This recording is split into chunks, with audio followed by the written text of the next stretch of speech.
So, a couple months ago, I made a video about vessels within the MCRN Navy, and almost immediately after I made that video, a new episode of The Expanse came out that revealed a whole bunch more. So, I figured today it's time to make one video that encapsulates all of the vessels we know so far to be included within the Navy of the Martian Congressional Republic. I'm Colin, and this is Sci-Fi Deep Dive.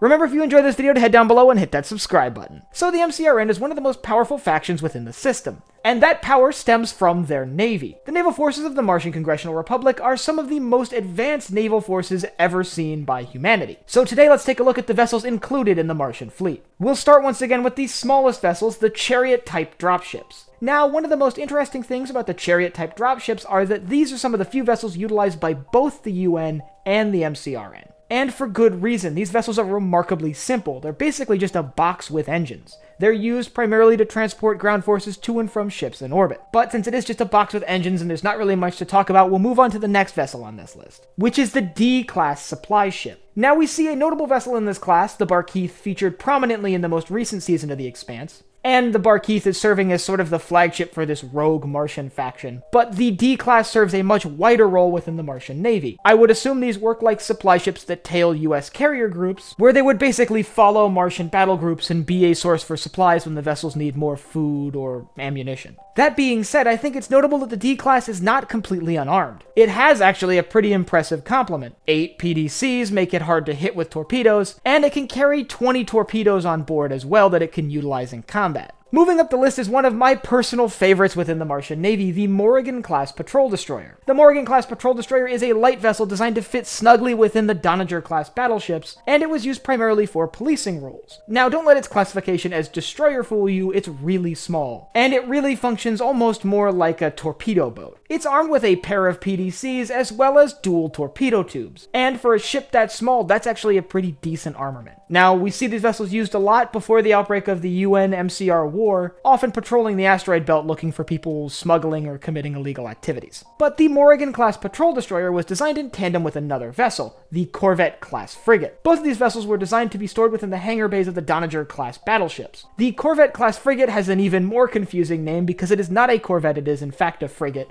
but it fills a role similar to what you'd expect from a corvette. It has a large number of PDCs, 6 to be particular, which is quite a lot for a ship of its size, and that allows it to sort of escort larger ships and shoot down incoming torpedoes. But it wasn't without torpedo tubes itself. The standard Corvette-class frigate had 2 torpedo tubes and could carry 20 torpedoes. Now, I would be doing a disservice if I didn't mention the most famous Corvette-class vessel, the Rocinante, which is the hero ship we follow in the show The Expanse. But the Corvette-class frigates weren't the only frigates within the MCRN. A new vessel that was added in the most recent season is the Heavy Frigate. Now, while we don't have a name for this class of ship, they're simply called Heavy Frigates, we do kind of have the role that they filled. While the Corvette-class seems to be more geared towards screening against incoming torpedoes, the Heavy Frigates seem to be built like torpedo platforms. Having 4 side-mounted torpedo bays and 2 forward-facing torpedo bays allowed them to fire 6 torpedoes simultaneously, where things like the Corvette-class would be more suited for defending larger vessels, the torpedoes on the Heavy Frigate would make them more suited for attacking other vessels. That being said, the Heavy Frigate also had 5 PDCs to defend itself.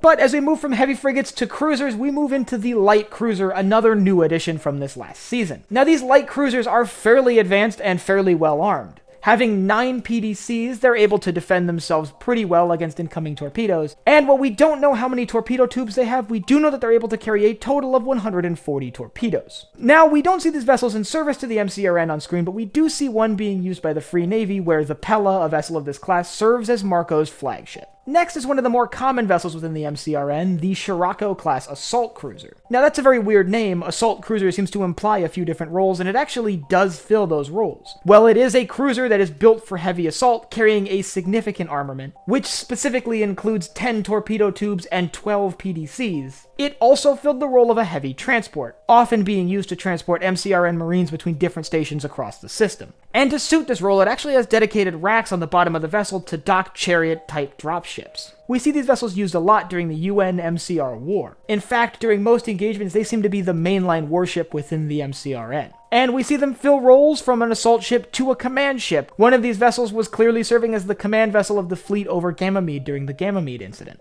but while impressive, they weren't the largest and most impressive vessel within the MCRN. That honor goes to the Donnager-Class Battleships. The Donager-Class Battleships were the largest and most advanced warships within the entirety of the system. The Donager carried 2 heavy railguns with an extra 2 hardpoints to add 2 more later when power systems were available, 6 forward-facing and 8 aft-facing torpedo tubes, and 59 PDC turrets. This allowed the Donager to effectively defend itself, engage multiple targets, and hold its own against entire fleets of adversaries. And on top of that, the Donager could carry in its hold smaller vessels, specifically of the Morrigan and Corvette-Class. And it could actually carry quite a few. It could carry up to 6 Corvette-Class vessels and up to 12 Morrigan-Class ships. So containing both powerful vessels like the Donager-Class Battleships and numerous smaller ships like the Morrigan-Class Patrol Destroyers, the MCRN was one of the most powerful forces in the system, but it wasn't the only massive navy that was patrolling the stars. They had to contend with their biggest rival, the UNN, the United Nations Navy. If you want to learn more about some of the ships in the UNN, I'll leave a link up here to my video on that. And I want you to let me know down in the comments what you think of the new vessels that were added to the Martian Navy. Do you like the heavy frigate and the light cruiser? Do they fit well with the rest of the MCRN warships? And do you think the D-Class is a nice addition, or do you think it's a little bit unnecessary? And last but not least, if you enjoyed this video, head down below, hit the like button, the subscribe button, and the bell icon so you get notified when I upload new videos. So for Sci-Fi Deep Dive, I'm Colin, and I will see you next time.